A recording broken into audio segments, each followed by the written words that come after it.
it's Grizz, and he's out on his new bike.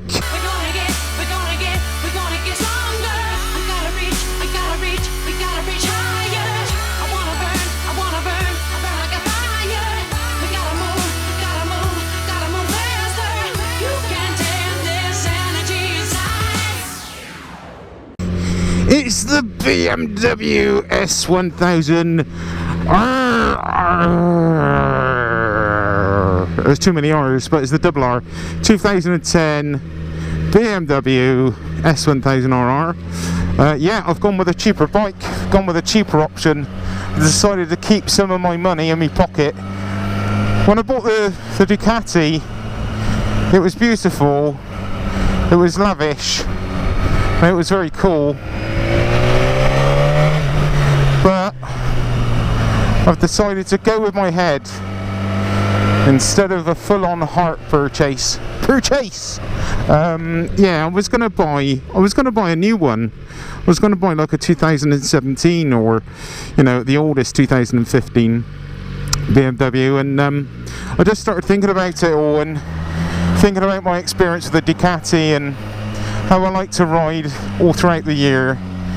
And that just basically I'm just no good for these high maintenance beautiful new bikes. I'm going to mess it up, I'm going to get it dirty, I'm going to scratch it and all that. And I just said to myself, you know what,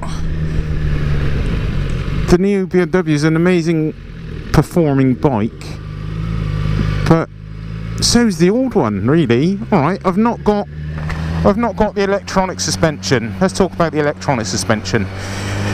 Now, yeah, it's amazing. You really do get probably one of the smoothest rides you could ever ask for in the new BMW with the electronic suspension. It is amazing. It is amazing. But you know what? It made me actually... The test ride I had actually started making me think about it. Because... if you've seen that test ride review, when I was going down those country roads, I was going a little bit quick here and there, and the roads were bad. But what that BMW does is it makes you feel ultra confident. I guess you don't get so much feedback, the bike doesn't bounce around so much. Yeah, I guess in total the bike is more settled, isn't it? You know, and it's dealing with the conditions better. But I think it encourages you to ride quicker. I'm sounding a bit Captain Sensible here. I'm not slating any of these bikes because they're all amazing. But I think the electronic suspension just gives you that false sense of security. I'm sure to a degree it does make you safer. I'm very sure of that. But I think to a degree it also makes you push harder because you feel safer. And then you end up in a situation where there's a load of muck down on the road, whatever it be, and you got to slow down. Yeah, you've got traction control, yeah, you've got ABS and all these wonderful gizmos nowadays that save your ass, but there's only so much those gizmos can do for you, and then the law of physics starts kind of playing against you, you know. So I think, you know, you could easily get yourself into a bit more trouble maybe with these electronic suspensions because they encourage you or give you that kind of false sense of security that it is safe to go quicker.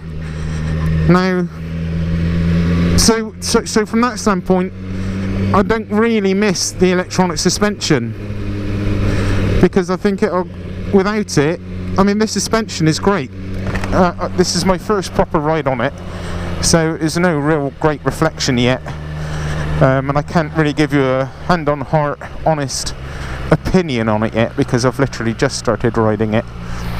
But from a standpoint of spending, oh Jesus, gravel, from a standpoint of spending, let's say I was able to find a 2017 with about 2,000 or 3,000 miles on the clock for 12,500. That was a good price. There wasn't many around like that. Great deal, yeah. But then I would have wanted to have changed the exhaust. What else? there was something else, and give it a tune up obviously, and that's not cheap. So then, you know, I'm going to struggle to find the money to do that. And then I just started thinking, okay, in actual fact I would be just as well off with an older one, spending a lot less. I got this bike cheap. I got it for 7,500. That is a good price for a 2010 low mileage. It's coming up to 14,000 miles, this bike, but it's one of the lower mileage ones I've found. It's in really good condition. It's very, very clean and tidy. So it was a good deal, and lots of service history, etc.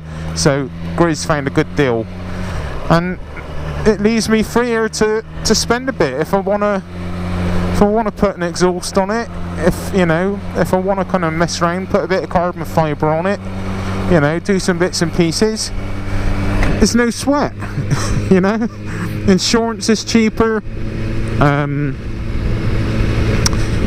Yeah, and my repayment on my loan will be cheaper as well. So it's all perfect sense to me. So that's the reason, basically, why I've not gone with the newer one and gone with an older one. Hold on a minute.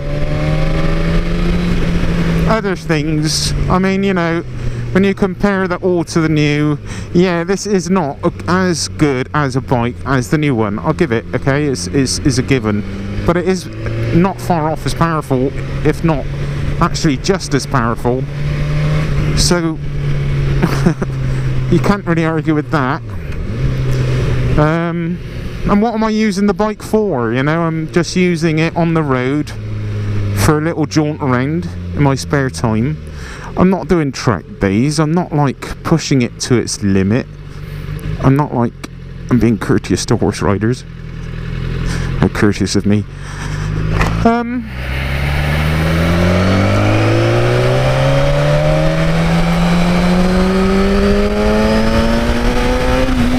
It's got a lot of bloody go, I'll tell you that much. Oh dear.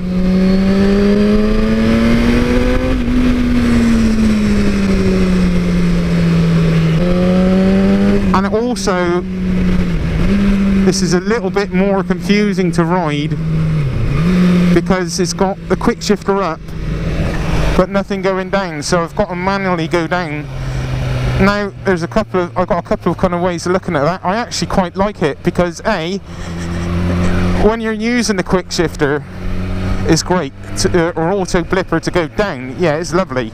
It's a lovely thing. It's like automatic, and then all the way down. Yeah, great. Really easy, nice and easy, and good fun. Lots of fun. But the advantage for me, or the enjoyment factor, is actually risen. Going down the gears, you know, giving it a blip. No auto blipper. Blip it yourself. And it doesn't really actually kind of blip. So at no point do you get that kind of blipping down the gear sensation, you know. So yeah, there's that for it.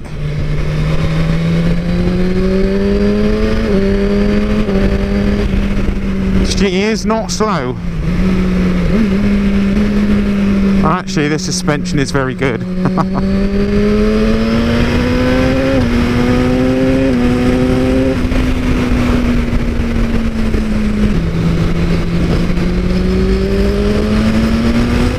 Wait, wheelie, fucking hell, that was a power wheelie. Oh my god.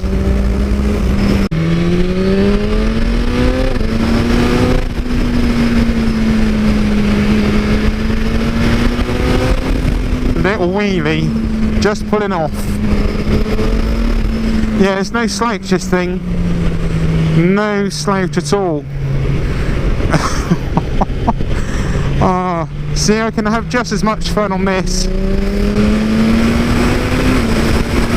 as I can anything, you know. So why spend 12.5 grand? Why spend 20 grand when I could spend 7.5? You know, I could probably spend a lot less, to be fair, and still have as much thrills. But this does have some of the electronics that I quite like the idea of now. I've got used to them a bit with the Ducati. The Ducati was a bit of a nightmare, to be honest.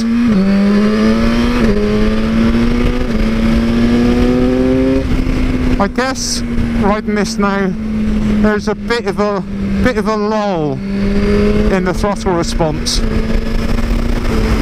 I strongly suspect that on the ECU the throttle is not working at 100%.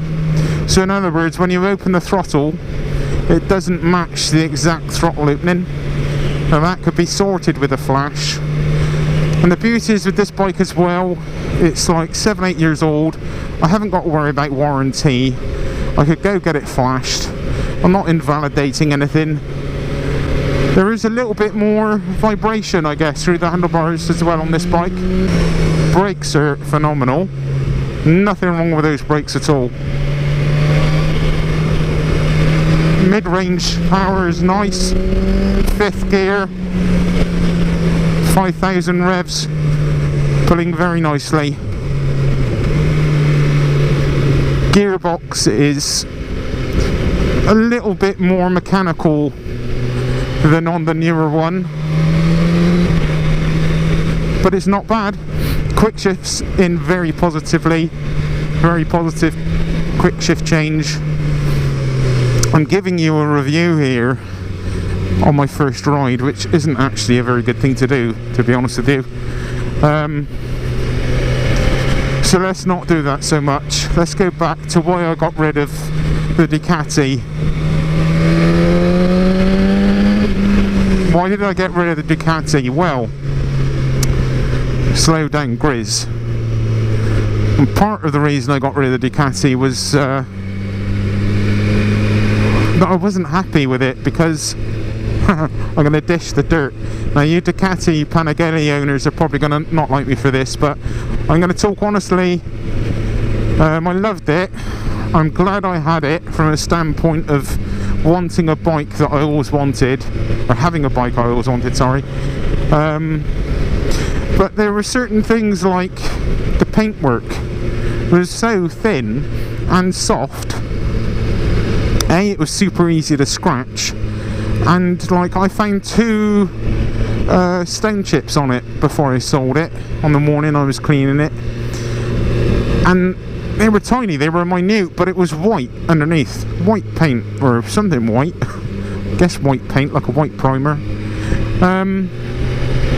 But it was paper thin, the paint, sorry, it was paper thin, and I'd only had it for 6 months, and there was a few tiny little scratches on it that really upset me and frustrated me, because I've been really careful with it, more careful than I've ever been. Let's pull in here. Now I've got to remember I've got no auto blipper to take it down the gears.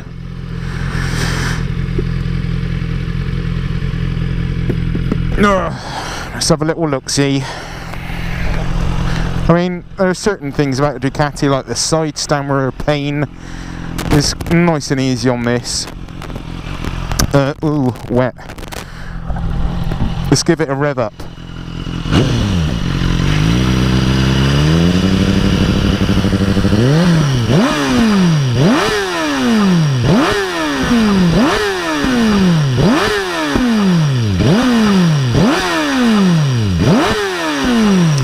So there you go. What else we got on here? It's bloody windy. I want to get rid of the cat. I want to put a bit of a noisier exhaust on it. So I either buy a decat pipe or replace the whole system, which I'm inclined to do. It's not cheap though. But I'm thinking, guys, that this is a keeper. No messing around. This is it. Yeah, getting back to the Ducati. What else is there? I had to warm it up every time. Let's turn it off a sec. I had to warm it up every time before you went out on it. That was a pain. I'm used to like coming home, jumping out and getting out on the bike quickly, you know, and not... Sorry, I hope you're not getting too much wind noise here. But yeah, I'm used to kind of just getting on it and going, not blooming waiting for the thing to warm up. And also it used to get so warm, so hot in that process, just the heat from the exhaust before the actual engine warmed up, that the rear mudguard, the carbon fibre mudguard, was starting to bubble up. That's not funny. It was just it was a great bike, and I'm glad I had it. Like I said, here we go, here's a bit of fun. Here comes the guys. Get it, guys, go in. So let's get and ride. Whatever, you know, whatever really. Come the end of the day, guys, the Ducati, there's a few things that I didn't like about it. It didn't, for me, for the amount I spent on it, to how good it was and the problems that it had, it didn't weigh up. And that's for me personally. I loved it. It was a beautiful bike to look at and to ride. It was a very good bike. But I'm getting real with this bike, guys. I'm not spending too much. I'm not having a real massive loan, which, you know, 12.5 grand I spent. Is a lot of money for me, actually. Actually, I took out a loan for 12,000, and the bike actually cost me, the Ducati cost me 12,300. Excuse me, and I sold it for 12,500. Yeah, the Ducati's gone. The BMW is here to stay, I think. Things that are really kind of different for me at the moment, that are a little bit uncomfortable, is the foot pegs are a little bit high. I might either buy some new rear sets, which aren't exactly cheap, you know, £200-300, or I just might buy some of those cheap foot peg lowering things. They're about £30-40.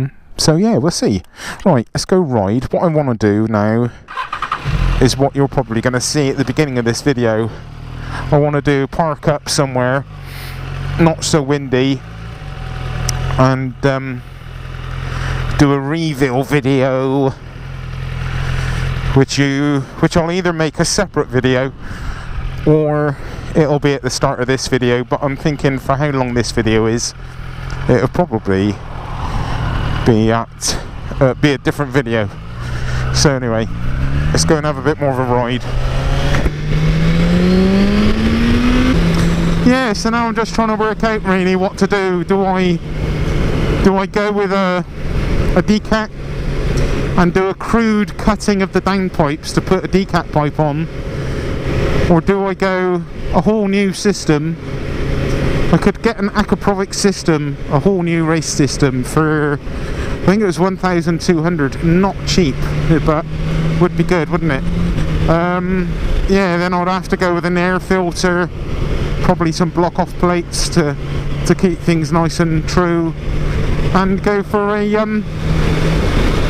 rolling road tune-up, you know. And maybe I'm thinking a flash on the ECU, just to get rid of those restrictions. Although this is not really very restricted, but I can tell there are some definite restrictions going on in that ECU with the throttle response, for sure. So it'd be nice to sharpen that up a bit and just get a true kind of response on the throttle, because at the moment it's not very accurate, to be honest. But I'm not disappointed with it. With a little bit of work, I think I can get this bike really on point, and yeah, it will quite happily live with anything. It already can now, to be fair. It just needs some of those edges just taking off of it. Alright everyone, that's it. I'm done for the day. I'm gonna go home and get all this editing done. I hope you like the new bike, and I hope you're all well. Thank you, a massive thank you to all you new subscribers. Sorry I've not got the Ducati anymore, to all you that have subscribed because of that. What can I say, guys? It was a lot of money, and it felt like quite a bit of a burden, to be honest. So I hope you like the new BMW. I'm sorry I've not got the brand new BMW. This is a bit of a lame-o bike in comparison, isn't it? a bit of a 200 brake horsepower lamo. But there we go. I hope you enjoy. I'm sure there's going to be a lot of changes coming on anyway with this bike and the BMW build, the Scrambler build. That has to happen now because that's going to be my second bike. Okay, people. Peace out. Laters.